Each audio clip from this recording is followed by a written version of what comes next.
मैं दिल से कह रहा हूँ ना, मेरा डायरेक्ट सेलिंग एंटिटी के प्रति भाव बहुत बढ़ गया।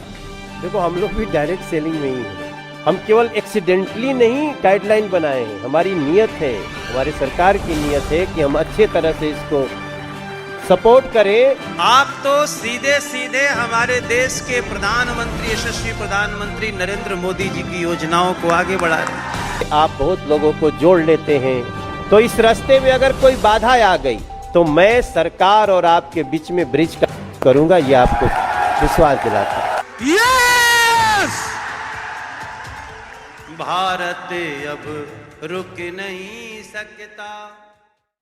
दोस्तों, डायरेक्ट सेलिंग के ऊपर मनोज तिवारी जी का ये वीडियो आपको जरूर देखना चाहिए, क्योंकि जिस नेटवर्क मार्केटिंग डायरेक्ट सेलिंग कोई पूछता भी नहीं था, सब बस ये जोड़ने वाला काम है, ये फ्रॉड है, स्कैम है, ये सपना बेचने का काम है, इसमें लोगों को फंसाया जाता है, न जाने लोग क्या क्या बोलते थे। और आज उसी नेटवर्क मार्केटिंग डायरेक्ट सेलिंग को भारतीय सरकार खुलकर प्रमोट कर रही है, यानी इसमें कुछ तो बात है। पीयूष गोयल, स्मृति ईरानी, दिल्ली की सीएम रेखा गुप्ता, मनोज तिवारी और खुद पीएम मोदी सब इसे सपोर्ट कर रहे हैं। इसका मतलब कि जो कभी कभी नरेंद्र मोदी जी कहते हैं कि हम लोगों के हाथ में रोजगार करने की शक्ति दे, वही आपने दे दिया, इसलिए हम आपको सैल्यूट करते हैं। और इतना ही नहीं, रामविलास पासवान जी द्वारा तो 2014 में ही इसको मंजूरी दे दी गई थी, यानी इसमें कुछ तो बात है। मनोज तिवारी जी का ये वीडियो डायरेक्ट सेलिंग वालों को बहुत ही हिम्मत दे रही है। हाँ, बस कंपनी और लोग सही होने चाहिए। ऑल इंडिया डायरेक्ट सेलिंग उन 5 कंपनियों का जिनका आज एसोसिएशन है, मुख्य रूप से 5 कंपनियां हैं, AWPL, हैप्पी हेल्थ इंडिया,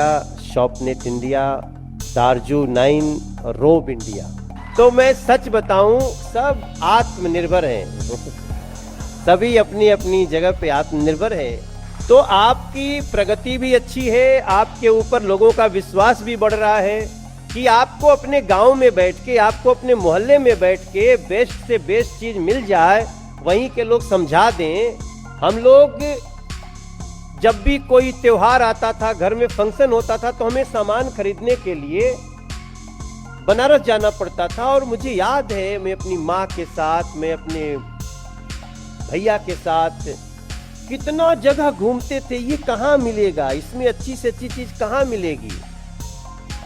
अब तो हमें बहुत सारे लोग हमें बता के जाते हैं कि ये अच्छी चीज है, और उसके कारण क्या हुआ, जो लाभ एक संस्था को, एक कंपनी को, कुछ लोगों को होता था, वही लाभ अब इतने ज्यादा संख्या में लोगों को होने लगा। इन्होंने एक और बात बोली है कि हम सभी डायरेक्ट सेलर ही तो हैं, क्योंकि हर व्यक्ति कुछ न कुछ सेल करता है, चाहे सामान का, चाहे सर्विसेज का, चाहे अपनी बातों का। हर वक्त हर जगह हम कुछ न कुछ सेल कर रहे होते हैं। और बड़ी समानता है डायरेक्ट सेलिंग एंटिटी में और हमारे काम में। देखो, हम लोग भी डायरेक्ट सेलिंग में ही हैं। आप देखिए, हमें अपनी पार्टी के बारे में अपनी जब भी बात करते हैं, तो हमें तो एक व्यक्ति जब दबाएगा ना, तो सही जगह दबाए, तभी हमारा काम चलने वाला है। तो हम इस चीज को समझ सकते हैं। अब अगर हमने गलत ढंग से उसको बेवकूफ बना के दबवा दिया, तो फिर कल गाली देगा।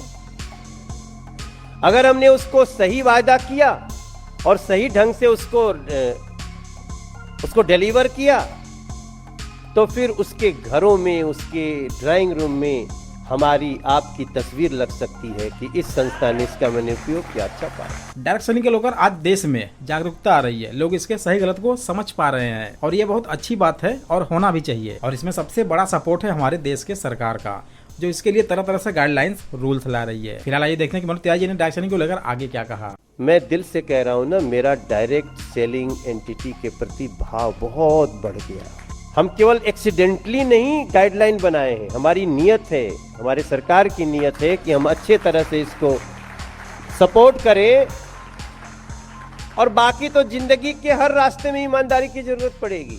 अगर आपका व्यवसाय बढ़ता है, आप बहुत लोगों को जोड़ लेते हैं, तो इस रास्ते में अगर कोई बाधा आ गई, अगर आपको बाधा आती है, मैं वर्तमान में दिल्ली का सांसद हूं और मैं आज आपसे वादा करता हूं, लेकिन जब भी कोई association of direct selling entity को कोई भी समस्या आएगी, तो मैं सरकार और आपके बीच में ब्रिज करूंगा, ये आपको विश्वास दिलाता हूं। यस!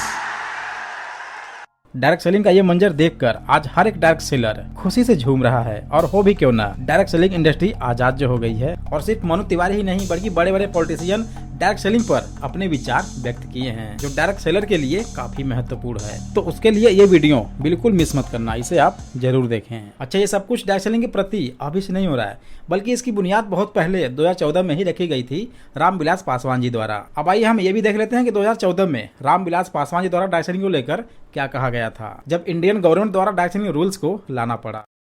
आप जानते हैं कि भारत आज विश्व के मानचित्र पर एक बड़े उपभोक्ता बाजार के रूप में स्थापित हो चुका है। अनुमान है कि आगामी 10 वर्षों में देश में उपभोग आज के स्तर से 4 गुना हो जाएगा।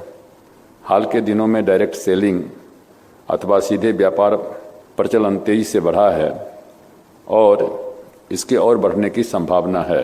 मैं जानता हूं कि ऐसी कंपनियां देश में इस तरह के डायरेक्ट सेलिंग के नेटवर्क स्थापित किए हैं। इन कंपनियों ने अपने उत्पाद सीधे अन्य ग्राहकों उपभोक्ताओं तक पहुंचाने का कार्य किया है। मैं मानता हूं कि डायरेक्ट सेलिंग का तरीका जनता के बीच लोकप्रिय हो चुका है, किंतु डायरेक्ट सेलिंग के लिए इस्तेमाल की जाने वाली प्रक्रिया में खतरा भी है। डायरेक्ट सेलिंग के मॉडल के लिए नीति निर्धारण करने तथा उसके आलोक में दिशा निर्देश करने अथवा संचालन के नियम किए जाने की आवश्यकता है।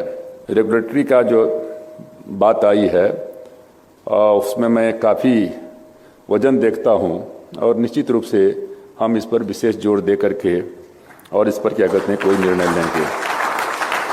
मैं आपसे एक ही चीज़ के माध्यम से करूंगा, जो भी आपका प्रपोजल हो उसमें जरूर इस बात को देखिए कि कंज्यूमर के साथ में धोखाधड़ी नहीं होना चाहिए। कंज्यूमर के साथ धोखाधड़ी नहीं होना चाहिए, और आज ये चीज इस इंडस्ट्री में बहुत जरूरी है। तो देखा दोस्तों, रामविलास पासवान जी का ये अनुमान था कि अगले 10 सालों में यानी कि 2025 में डायरेक्ट सेलिंग इंडस्ट्री का मार्केट साइज लगभग 4 गुना होगा, यानी कि 9,000 करोड़ का। लेकिन आज ये इंडस्ट्री पूरी हो गई है 25,000 करोड़ का। सोचिए, 4 गुना ही नहीं बल्कि 10 गुना बढ़ गया है। तो अब बस इतना समझ लीजिए कि ये इंडस्ट्री अब रुकने वाली नहीं है, या तो फूटेगी या तो फोड़ेगी, क्योंकि नेटवर्कर्स बड़े जिद्दी होते हैं। वो जो ठान लेते हैं उसे करके ही रहते हैं। आज अगर देश में अपनी पहचान बनाए हुए है, आत्मनिर्भरता की कहानी लिख रही हैं, ये डायरेक्ट सेलिंग एंटिटी को लेकर के इस एसोसिएशन के लिए बहुत सारी गाइडलाइन नहीं थी, इसके कारण बहुत प्रॉब्लम होती रही होगी। जब कोई गाइडलाइन ही नहीं है तो फिर कितनी समस्याएं हो सकती हैं, ये कहने की बात नहीं है। और ये तब हुआ जब मनोज तिवारी भी सांसद बन गया था, तो ये तो बहुत अच्छी बात है हमारे हिस्से में भी। और सबसे अच्छी बात यह है कि तब इसके मंत्री रामविलास पासवान जी थे और मैं उस संस्था का एक सांसद के रूप में, जो उसकी कमेटीज होती है, मैं उसमें सदस्य के रूप में काम देख रहा था। उन्होंने अपने समय में जो काम किया, आप लोग कितने अच्छे लोग हैं कि जिसने आपके लिए गाइडलाइन बनाने में महत्वपूर्ण भूमिका निभाई, वो उसको आप लोग याद कर रहे हैं, वो मंच पे है।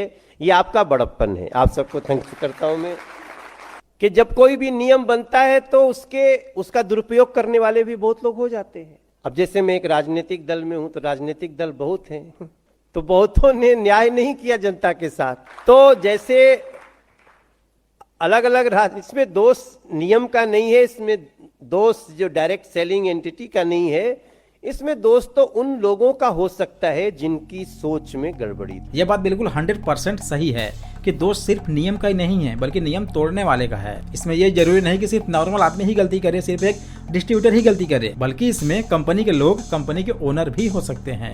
मैं डायरेक्ट सेलिंग के प्रॉब्लम्स के बारे में बात करना चाहता हूँ, क्योंकि डायरेक्ट सेलिंग जो है, अगर रेगुलेशन इसमें नहीं है तो कई गड़बड़ हो सकते हैं और लोगों को काफी नुकसान भी हो सकता है। अब देखिए, अगर आप एक्सपर्ट का नहीं मानेंगे, गवर्नमेंट का नहीं सुनेंगे और किसी कंपनी को सिर्फ मोटिवेट होकर ज्वाइन कर लेंगे, तो उसका खामियाजा तो आपको भुगतना ही पड़ेगा। और इसीलिए इसी साल यानी कि 2025 में इंडियन गवर्नमेंट ने सभी लीगल कंपनियों का एक लिस्ट जारी किया है, जिससे लोगों को आसानी से पता चल सके कौन सी कंपनी सही है और कौन सी कंपनी गलत है, कौन सी कंपनी फ्रॉड है, क्योंकि ज्यादातर लोग यहीं पर धोखा खा जाते हैं। क्योंकि जरूरी ये नहीं कि इंडिया में जितनी भी कंपनी डायरेक्ट सेलिंग की हैं वो सही ही हैं, वो लीगल ही हैं। इसलिए कंपनी का चुनाव सही होना चाहिए, अदरवाइज आपके साथ स्कैम फ्रॉड हो सकता है। तो ज्वाइनिंग से पहले इस लिस्ट में अपनी कंपनी को आप जरूर चेक कर लेना। इस लिस्ट को लेने के लिए लिंक डिस्क्रिप्शन में दिया गया है। तो ये वीडियो अपने सभी लोगों को, अपने टीम मेंबर्स को, अपने ऊपर वाले को, नीचे वाले को, अपने लोगों को जिसे आप उचित समझते हैं उसे जरूर शेयर करें, ताकि इस इंडस्ट्री का असली सच लोग जान पाए। फिलहाल आज के लिए इतना ही, फिर मिलते हैं किसी अगले इंटरेस्टिंग वीडियो के साथ। तब तक के लिए thanks for watching, wish you all the best. चेहरे पे तेरे जो खुशियां हैं, चेहरे पे तेरे जो खुशियां हैं, उसे आगे भी पहुंचा देना, उसे आगे भी पहुंचा दे।